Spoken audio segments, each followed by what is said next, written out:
안녕하십니까. 한반도의 평화와 평화적 통일을 위해서 열심히 노력하고 있는 왈가왈부의 홍강철입니다. 대법원 선고가 있은 직후에 제가 왜 탈북하게 되었는지에 대한 방송을 진행했었습니다. 그 방송에 달린 그 댓글들 중에서 제가 답변해드려야 할 그런 댓글들이 보이더라고요. 그래서 이 방송을 하게 됐습니다. 우선 그 스탈린이라는 그런 닉네임을 사용하시는 분이 이런 이야기를 했습니다.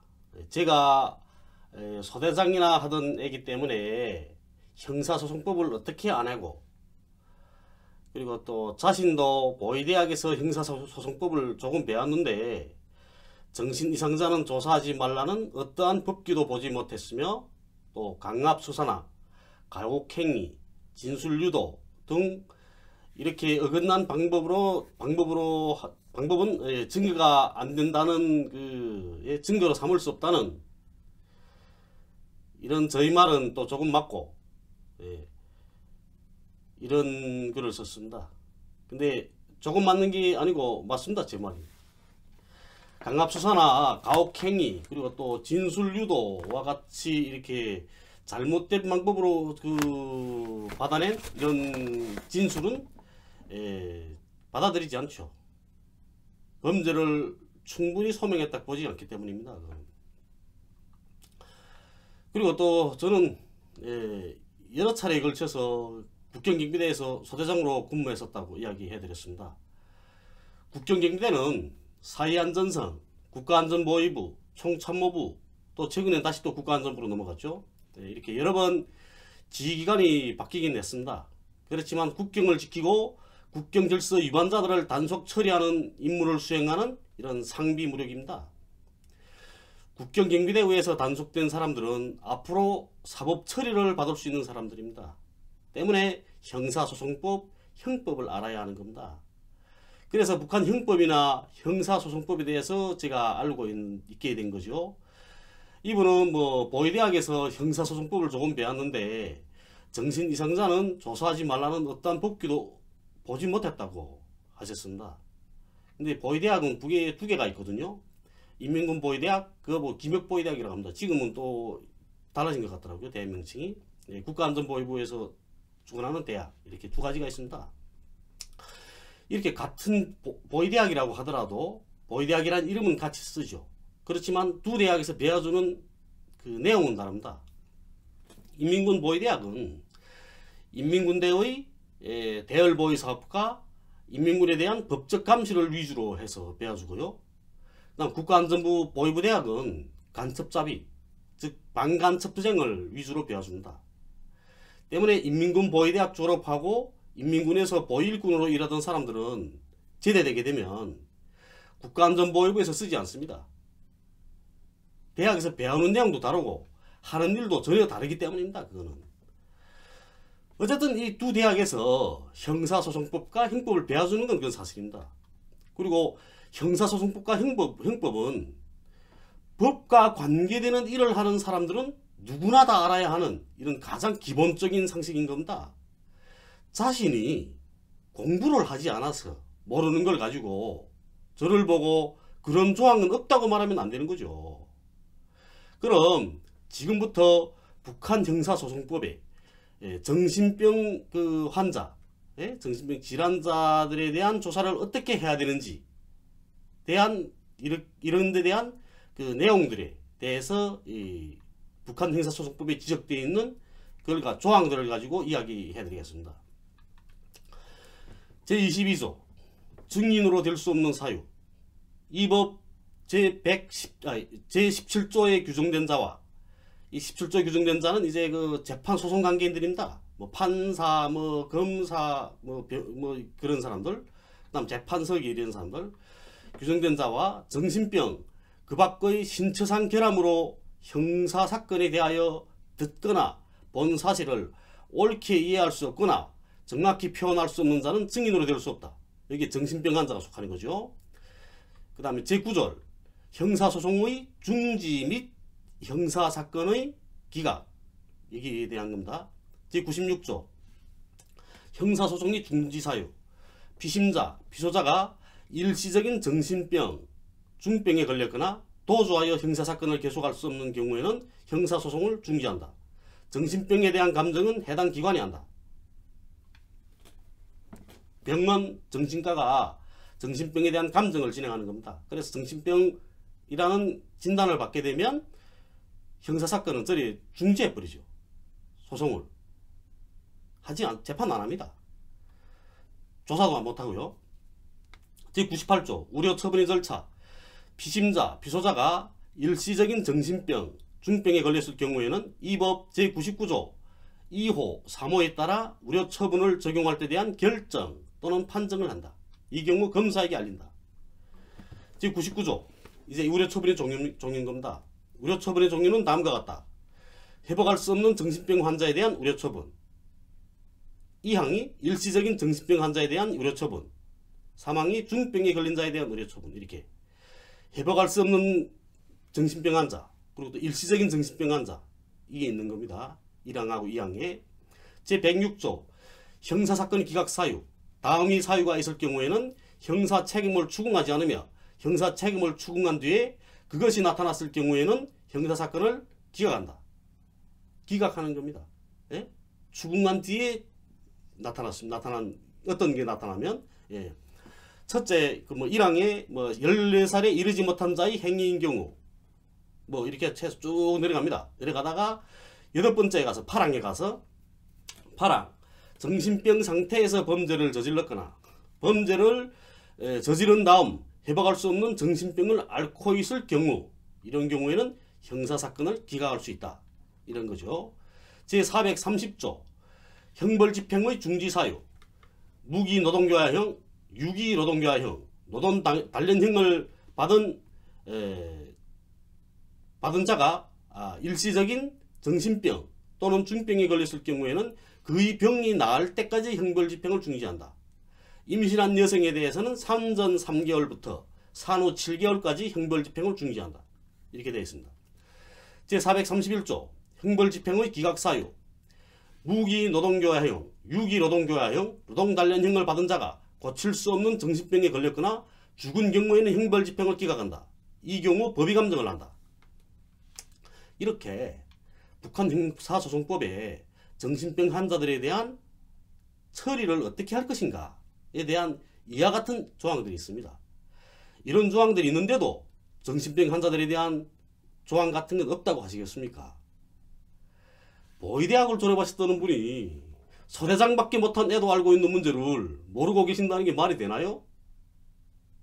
자기 직무 수행 과정에 꼭 알아야 할 문제도 모르고 보일꾼을 하시면 불법과 인권을 침해하게 되고, 그러다 나면 인권 침해, 불법을 저질러서 조상덕이 입었던 바지도 벗으시게 되는 겁니다.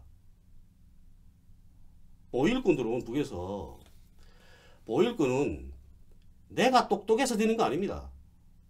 그건 계급적 토대를 철저히 보거든요. 예? 그렇기 때문에 조상덕이 바지 입은 애들이죠. 그래서 저는 그런 애들을 전 안 좋아합니다. 그리고 또 이분이 또 뭐라 했냐면, 하지만 마약에는 예의가 없다. 전에는 공개 총살도 했다. 와이프가 아이 키우기 힘들어서 마약했다는 건 어불성설이고, 북한에서 마약 많이 한다는 건 알지만 생활이 되니까 마약을 한다. 너 한 달에 집에 며칠이나 있었고 그동안 어디가 있었어? 말하자면 좀 복잡해내지 너. 이랬습니다. 제가 한 달에 집에 며칠이나 들어가고, 예? 어디가 있었는지, 이건 왜 궁금한지 모르겠네요.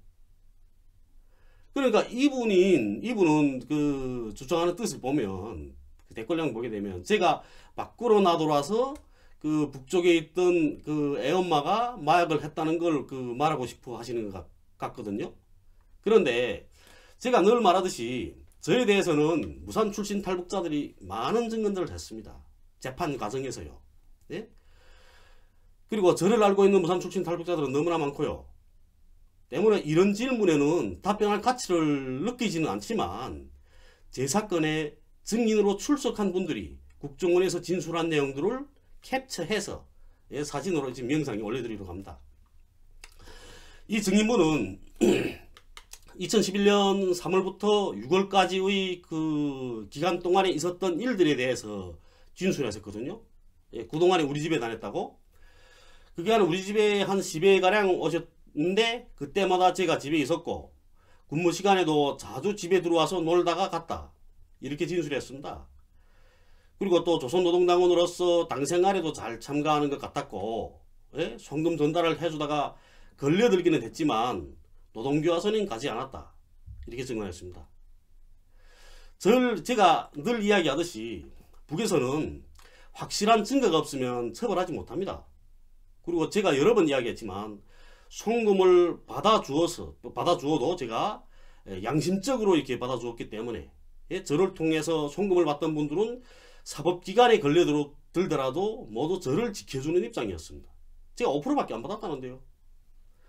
사법기관에서 할 수 없이 저에 대해서, 사법기관에 잡혀 들어가서 할 수 없이 저에 대해서 진술을 했다고 하더라도 다른 경우를 통해서 될수록 빠른 시간 안에 저한테 연락이 닿도록 이렇게 대책을 세워줬거든요, 그분들이. 예. 그러면 제가 대책 세우는 거죠. 아, 날 불었네. 그러면 내가 어떻게 움직여야 되겠네, 이제는. 아, 그래, 그 다음에 제가 또 움직이는 겁니다. 친구들을 동원해서. 예? 그리고 또, 그 2011년도게 되면, 2011년이면 제가 2010년경에 그 아내가, 이 마약 중독에 걸렸구나 하는 걸 제가 알았다 했죠. 예. 2011년이게 되면 아내가 마약 중독에 걸렸다는 걸 제가 알고 있을 때입니다. 그래서 그때 당시에 제가 노동지도를 했거든요. 그래, 공장에다 이야기했죠. 아내가 지금 이런 상태다. 그러니까, 예? 어느 정도의 남이 있지 않습니까? 공장에 10분이 멀다 하기 전화 옵니다. 그러니까 일을 하겠습니까, 제가? 일을 못하죠. 그걸 집에 MBC가 다 보는 겁니다. 다. 같은 사무실에 앉아 같이 일하는데 다 보는 거죠. 그래서 공장이 다 알았던 겁니다, 그걸. 네? 그래서 그 공장에다 이야기했죠. 이야기해서 제가 시간을 받아가지고 근무 시간에도 제가 자주 집에 들어가서 아내를 도와주고 뭐 이랬던 거죠. 예? 그 남자는 또 사회적 일에 이렇게 그 관심을 가져야 한다 이런 생각을 가지고 있었기 때문에 그전에는 제가 집안일에 전혀 신경을 쓰지 않았었습니다. 그리고 또 마약 생산, 그래서 이분이 이제 그 내가 근무 시간에도 자주 들어왔다 나가는 걸 보곤 했다 이렇게 이야기하신 거죠. 예? 그리고 제가 집에 계속 들어갑니다. 제가 어디 갈 데 어디 있습니까, 제가? 예? 우리 집에는 또 친구들도 많이 오거든요. 매일과 같이 친구들이 옵니다. 그러니까 집에 계속 들어가야 되는 거죠. 그리고 이렇게 그 마약 생산과 그 대량 그 유포자들, 이런 사람들을 시범적으로 처형하는 경우는 보았어도 마약을 사용했다고 해서 사형시키는 일은 결단코 없습니다. 북에서요. 마약 생산과 대량 유포자들의 경우에도 모두 사용하는 건 아니거든요. 운이 나쁜 사람들, 딱 시범김에 딱 걸렸을 때, 예? 걸려들게 되면 하는 거죠. 이거 함흥 출신 탈북자들한테 물어보면 잘 압니다. 그리고 또 함흥에 오로수용 관리소 있거든요. 용관군에 거기에 그 노동교화소가 있습니다. 근데 그 노동교화소에 가게 되면 마약 만들다가 들어온 사람도 있고 마약 팔다가 들어온 사람도 있거든요. 예. 마약 만들었다고 해서 모두 총살하게 되면 노동교화소에 마약 생산해서 마약을 만들어서 들어간 사람들이 없어야 되겠죠. 그런데 노동교화소 가면 그런 사람도 있습니다. 그리고 또 제가 그랬죠. 북에서 살 때는 제가 돈 좀 만졌다고요. 이분이 쓰신 것처럼 여유가 있으니까 마약을 썼던 겁니다. 그 북의 애들 엄마가요. 그리고 우선 지금도 그렇지만 북에 있을 때도 돈 관리 제가 안 합니다. 안 했습니다. 남자는 돈을 벌어서 아내한테 주고 돈 관리는 여자가 해야 된다는 게 그게 북한 남자들이 일반적인 그런 생각이거든요. 그리고 또 이분이 또 어떤 글을 또 썼냐면 장문이 썼습니다. 장문의 글을. 보안소에 들어가서 큰 소리 치며 싸우다가 와이프를 데려내왔다는 얘기는 그동안 말했던 나의 진심을 의심했다는 거죠. 그 말을 듣고 북한 사법기관에 끌려간 사람들은 누구도 큰 소리를 칠 수 없다. 그게 북한이 건재할 수 있는 이유 중 가장 중요한 그 이유 중에 하나다. 이렇게 쓰셨습니다. 근데 이분이 이 부분에서 주장하자고 하시는 그 말씀의 뜻을 보면 북한 사법기관에서는 강압적인 방법으로 조사를 하기 때문에 큰 소리를 칠 수 없다는 그런 식인 것 같습니다. 근데 이분이 북에 있을 때 뭐 어떤 일을 하셨는지 제가 정확히는 모르죠.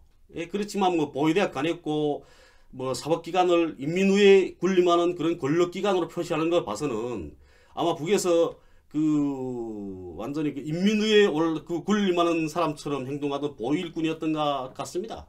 그 설리군 보위일군, 설리군 애들, 예? 보위일군들 다 그렇지 않습니다. 저희 집안에도 보위일군들이 있거든요. 예? 그런데 그 사람들은 너무나 소박합니다. 그리고 큰 소리 칠 줄도 모르고요. 북한에서는 국가안전보위부나 그 다음에 사회안전부, 예? 그리고 또 뭐 사법 검찰 기관들이 이 사건 처리를 할 때 있지 않습니까? 그때 무조건 당위원회 결정을 따라야 합니다. 당위원회 당안전위원회의 결정을요. 당안전위원회라는 거 한 달에 2번씩 한다고 제가 오래전에 그 이야기 해드렸죠. 예? 당안전위원회라는 걸 한 달에 2번씩 하거든요. 책임비서, 조직비서, 뭐 선전비서, 그 다음에 검찰소장, 재판소장, 보안서장 이런 사람들이 참가합니다. 거기 참가해서 토론을 하는 거죠. 그래서 거기서 거수가결을 결정합니다. 이 사람을 그럼 노동기아형으로 그 처리하는데 찬성하는 위원동들을 손드십시오. 딱 이렇게 손드는 거죠. 반대 손드십시오. 반대하면 손드는 겁니다. 반대하자면 왜 반대하는지를 근거를 밝혀야죠. 예? 그 사람은 뭐 지난 기간에 당생활에 또 열성적으로 참가했고, 예? 그리고 이건 정말 살아가다가 어쩔 수 없이 범한 범죄다. 그러면 우리가 당에서 책임지고 이 사람을 책임지고 우리가 교양하겠다. 이렇게 하면 사법 처리 안 하는 겁니다. 당의 지시와 결정을 무시하고 사법기관이 자의대로 처벌할 수 없다는 거죠. 북한 사람들은 당위원회에 들어가서도 큰 소리 칩니다. 당 간부들한테. 예? 이제 만나러 갑니다. 또 뭐 그 다음에 모란봉 클럽 이런 종편에 출연한 탈북자들 중에서 박현숙인가요? 그런 여자가 있거든요. 그 여자가 그런 이야기를 합니다. 자기 시어머니는 간부들 앞에서도 책상을 두드리면서 비판했다. 간부들을 비판했다. 이건 저만 하는 이야기 아니거든요. 예? 그런데 당위원회 최고 기관인 당위원회에 들어가서도 책상을 치면서 간부들한테 삿대질을 하는데 하물며 그까지 사법기관에서 큰소리 못 친다고요? 웃기시는 말씀입니다. 사법기관에는 범죄를 범한 이런 사람들이 가죠. 근데 그 사람들은 범죄를 범했다는 이런 지식이 있기 때문에 큰소리 치지 못하는 겁니다. 주눅이 들어서요. 저는 국정원에서 조사받을 때 이때도 조사관들과 싸우게 됐거든요. 제가 그 뭐 멍청이 당하기만 한 게 아닙니다. 제가 싸우게 됐습니다. 그런데 그 견디지 못하고 마지막에 제가 한국 간 거죠. 예? 마지막에는 근데 어떻게까지 싸웠냐면 그렇게 간첩으로 날 모르겠으면 날 보내달라. 북으로 다시 보내달라. 나를 죽어도 나는 내 땅에 가 죽겠다. 제가 그랬거든요. 그리고 국정원 지간 그 조사관들 보고 당신들 수준이 이 정도니까 북한하고 싸워서는 늘 진다고 머저리 같은 것들이요. 네, 그랬습니다. 제가 그걸 놓고 국정원 직원으로 또 뭐란 말 했는지 아닙니까? 또 법정에서 자신들을 욕할 정도로, 예? 조사관들을 막 머저리라고 할 정도로 자유로운 분위기 속에서 조사를 받았다고 이렇게 주장한 겁니다. 또 국정원 직원들은 제가 국정원 직원들을 욕하고 그 사람들과 싸웠다고 그래서 저를 불법적으로 감금하고 허위자백을 강요했다는 이 사실은 변함이 없는 거죠. 그랬다고 해서 제가 그 뭐 불법 감금하고 허위자백 그 강요가 사라지는 건 아니지 않습니까? 그래서 법원이 1심 법원이 그 인정해 준 겁니다.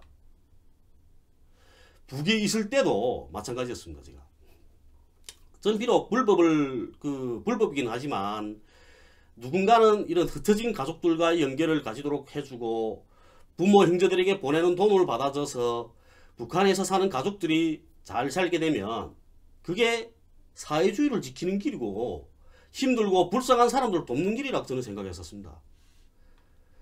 이렇습니다. 제가 이 사람들을 탈북시켜줄 이런 시기에는 북에서 인민들에게 식량 공급을 제대로 못하고 있을 때였습니다. 지금은 그래도 많이 나아졌다 하더라고요. 지금 많이 나아졌는데 그전에는 뭐 그랬습니다.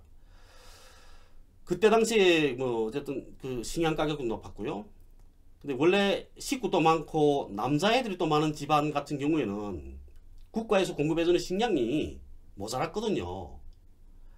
그런데 하물며 식량 공급을 못 해주는데 제대로 해주지 못하니까 이 배 고른 사람들이 그때 당시 훨씬 더 많았었죠. 그런데 강만 건너가면 배 골치 않고 살 수 있는 겁니다. 강만 건너가면. 그래서 사람들이 강 건너가겠다고 하는 거죠. 그 사람들 강 건너도 그래서 도와준 겁니다. 제가. 여기서 이런 문제들이 생기죠. 국가의 법과 인간의 생명 둘 중에 어느 걸 지킬 거냐. 둘 중에. 저는 국가의 법과 정책을 작성하는 간부도 아니었고 법과 정책을 집행하는 위치에 있지도 않았습니다. 그런 저에게는 어느 것이 중요하겠습니까? 저한테는 국가의 법보다 사람들이 목숨을 지키는 일이 더 중요하다고 저는 생각했습니다. 그래서 사람들이 탈북을 도와주면서도 범법자라는 그런 의식이 전혀 없었거든요. 죄의식 같은 게. 그리고 정신병 환자에 대한 조사는 불법이라는 걸 아니까 그러니까 보안소에 들어가서도 자신 있게 큰소리 치는 거죠. 법조항을 알기 때문에 큰소리 치는 겁니다. 제가. 그리고 이분 또 어떤 또 이야기를 또 하셨냐면 국정원에서 간첩으로 오인받는 가장 큰 이유 중에 하나는 거짓말이다. 진술은 처음부터 마지막까지 일관성이 있고 틀리면 안 되지.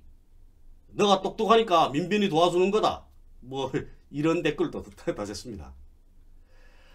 그렇죠. 진술은 일관성이 있어야 됩니다. 그런데 제가 국정원에서 조사를 받을 때 어떤 상황에 처해 있었는지에 대해서는 저를 소재로 다룬 이런 14번째 자백과 그 다음에 뭐 추적 60분이 나오는 그 밀실 3302호의 비밀 등 이런 걸 그 동영상들을 시청하시게 되면 그에 대한 건 잘 아실 겁니다. 그리고 민변에 속한 변호사님들이 저를 도와주긴 했지만 박준영 변호사님 같은 경우에는 민변 소속이 아니십니다. 그리고 인권 변호사님들이 사람을 가려가면서 도와주시는 게 아니고 능력이 되시는 것만큼 변호를 해주십니다. 그분들도 가정도 유지해야 되고 또 사무실 운영비도 있어야 되고 뭐 직원들 어쨌든 월급도 줘야 되고 그러는 거죠. 그러니까 능력이 되면 도와주는 거고 능력이 되지 못하면 할 수 없이 못 도와주는 겁니다. 이 스탈린이라는 분이 저를 똑똑하다고 칭찬해 주셔서 감사하기는 한데 대한민국이 민주화를 위해서 열심히 노력하시는 변호사님들이 사람을 가려가면서 변호를 하시는 건 아니라는 이런 말씀을 드리고 싶습니다. 댓글들에 일일이 답변하지는 못하지만 이렇게 가장 기본적인 사실관계들은 정리해드리면서 가야 될 그런 필요가 있겠다. 이런 생각이 들어서 이 방송도 하게 되었습니다. 오늘 방송도 댓글을 다신 분에 대한 공격으로가 아니라 북에 대한 정확한 정보를 얻으시는 그런 기회로 삼으셨으면 감사하겠습니다. 지금까지 저희 방송을 들어주셔서 감사합니다.